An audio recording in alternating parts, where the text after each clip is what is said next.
बिस्मिल्लाहिर्रहमानिर्रहीम। अस्सलाम वालेकुम। ग्रेड 10th कैसे हैं आप सब? उम्मीद है आप सब ठीक होंगे। मैं फेडरल बोर्ड का जो है वो चैप्टर 1 आपको पढ़ा रही हूँ, गौर से सुनिएगा। पाकिस्तान का सकाफ़ती तनों। MCQs की तरफ आते हैं। दर्ज झैल में से कौन सा सकाफ़ती अंसर सबसे ज़्यादा बराह रास्त माशरती सकाफ़ती तनों को फ़रोग़ दे सकता है? तो इसका जवाब है यकसां ज़ुबां की पॉलिसी। इलाकाई नंबर 2 है, इलाकाई त्यौहार सकाफ़ती तनों पर किस तरह असरअंदाज होते हैं? नंबर 1 अलिफ आएगा, ये मकामी रवायात और रसूमात को उजागर करते हैं और उनका जश्न मनाते हैं। नंबर 3 है, पाकिस्तान में उर्दू का कौमी इत्तेहाद के हवाले से क्या किरदार है? तो इसका जवाब है दाल। ये एक मुत्तहिद करने वाली राब्ता ज़ुबान के तौर पर काम करती है। नंबर 4 हीर रांझा की कहानी पाकिस्तान की सकाफ़त के किस पहलू की मिसाल है? तो बेजवाब है लोक कहानियाँ। नंबर 5 दर्ज झैल में से कौन सा अमल पाकिस्तान की सकाफ़त को ग्लोबलाइजेशन के असरात को बेहतरीन तौर पर बयान करता है? इसका जवाब जीन है, आलमी अनासिर का मकामी रवायात के साथ इंज़माम। नंबर 6 इलाकाई सकाफ़तें पाकिस्तान में कौमी यकजहती में किस तरह हिस्सा डालती हैं? इसका जवाब है मुश्तरका सकाफ़ती विरसे को फ़रोग़ देकर। नंबर 7 है, समाजी दर्जा बंदी की एक बुनियादी खसूसियत क्या है? वे है अफराद और ग्रोह की दर्जा बंदी। नंबर 8 है, समाजी दर्जा बंदी समाजी नाहमवारी का सबब किस तरह बनती है? वे आएगा इक्तसादी और समाजी तफावत पैदा करके।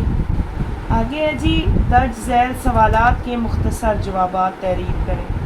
तो पहला है, इलाकाई त्यौहार पाकिस्तान के सकाफ़ती तनों में किस तरह हिस्सा अपना डालते हैं? तो ये 8 और 9 पेज पे आइए।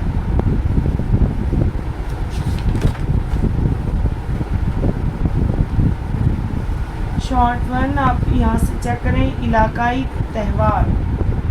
यहाँ पे आ जाएंगे बेटा, आप हेडिंग देंगे इलाकाई त्यौहार और तकरीबात, ठीक है। यहाँ से आप इसका लिखना शुरू करेंगे। सकाफ़ती तनों के त्यौहार और तकरीबात पाकिस्तान सकाफ़त के अहम जुज़ हैं जो लोगों को इकट्ठा करते हैं। यहाँ से लेकर आप बाइस बन सकता है यहाँ तक लिखें, ठीक है। उसके बाद इसका सेकंड पार्ट है सकाफ़ती तनों। तो आप यहाँ से लिखेंगे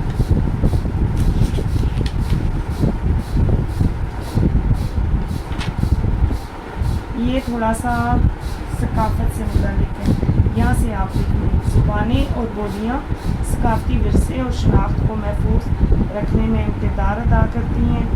यहाँ से लेकर आप लिख लीजिए यहाँ तक मजबूत करती हैं, ठीक है जी। आपका फर्स्ट क्वेश्चन कंप्लीट हो जाएगा शॉर्ट।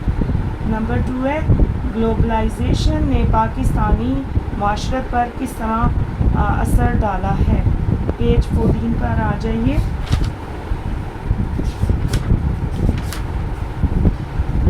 यहाँ से बेटे आप इसका जवाब लिखें ये कि किस तरह असरात हैं इसके, कुछ मनफी असरात हैं, कुछ मस्बत असरात हैं, आपको मेंशन करने पड़ेंगे यहाँ से, ठीक है बेटे। कि फ़वाइद भी हैं इसके, मनफी असरात भी हैं कुछ। तो फ़वाइद के साथ साथ इनके फ़ायदे जैसे हैं कि आप यहाँ से पहले लिखें, ग्लोबलाइजेशन ने समाजी तहरीकों को फ़रोग़ दिया, ठीक, थोड़ा सा, जिसमें बेहतर तालीम, जिनसी मसावत और इंसानी हकूक़ का शऊर शामिल है।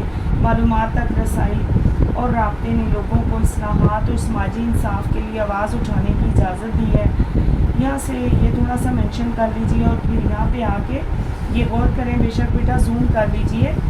इन फ़वाइद के साथ साथ ग्लोबलाइजेशन के पाकिस्तानी माशरत और सकाफ़त पर मनफी असरात भी मुरतब हुए। ग्लोबलाइजेशन ने माशियत के लिए मुश्किलात पैदा की, जिनमें मकामी कारोबार यहाँ से लेकर यहाँ तक आप लिखने बढ़ गई, ठीक है।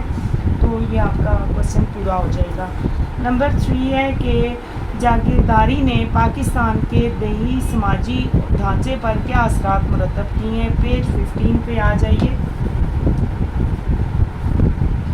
جی پاکستان میں جاگیرداری، پہلے تو آپ ہیڈنگ دیں گے بیٹا اور پھر آپ یہاں سے لکھیں کہ جاگیرداروں کے پاس اکثر بہت سے سیاسی سماجی طاقتیں ہوتی ہیں، یہاں سے یہاں تک محدود کر دی ہے. تو آپ کا جواب ٹھیک ہو جائے گا، بہترین لکھا جائے گا. ٹھیک، اس کے بعد آتا ہے جی سماجی درجہ بندی کیا ہے؟ 16 پیج پہ آ جائیے. سماجی درجہ بندی، یہاں سے آپ لکھیں گے درجہ بندی معاشرے میں افراد اور گروہوں کی ترتیب ہے جو آمدنی، طاقت، تعلیم، یہاں سے لے کر یہاں تک آپ کرنے متعین کرتی ہے. ٹھیک ہے جی. اور اگر آپ تھوڑا سا اس میں مزید ایڈ کرتے ہیں تو آپ یہ لکھ لیں سماجی درجہ بندی سماجی پیمانے پر ترقی کرنے کی صلاحیت کی اجازت بھی دیتی ہے. اس کے علاوہ یہ بھی منشن کر لیں کہ سماجی درجہ بندی سماجی نامواری کا سبب بنتی ہے جو اقتصادی نامواری، تعلیم، صحت کی سہولت اور سیاسی مواقع تک رسائی پر اثر ڈالتی ہے. ٹھیک ہے بیٹا، یہاں تک لکھ لیجیے.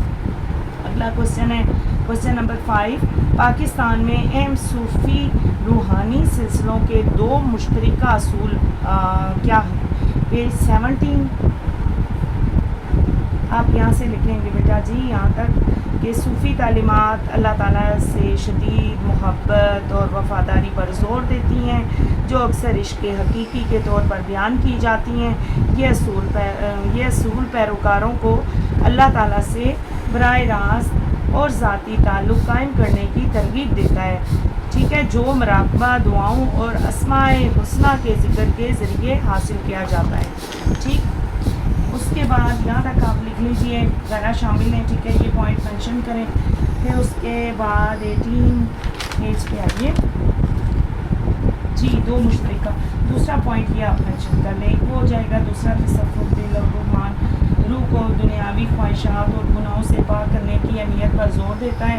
اس عمل کو تزکیہ کہا جاتا ہے جس میں روحانی مشقیں جیسے روزہ رکھنا، صدقہ دینا، اللہ کا ذکر کرنا وغیرہ شامل ہیں. ٹھیک ہے بیٹا، امید ہے آپ کو یہ شارٹ آنسر سمجھ آ گئے ہوں گے. پلیز بہت سارا خیال رکھیں اور سٹارٹ سے ہی آپ لوگ یاد کرنا شروع کریں، پھر اینڈ میں بہت مشکل ہو جائے گی آپ لوگوں کو. تو ساتھ ساتھ میں نے اسی لیے یہ ویڈیو اپلوڈ کی. بک آپ کی نہیں آ چکی ہے اور آپ اپنے اسباق کو کنسیڈر کریں، یاد کریں ڈے بائی ڈے، تو انشاءاللہ اچھے نتائج کی امید ہو سکتی ہے. بہت شکریہ، اپنا خیال رکھیں، اپنی دعاؤں میں یاد رکھیں. میرا چینل سبسکرائب کریں، شیئر کریں، لائک کریں. اللہ حافظ.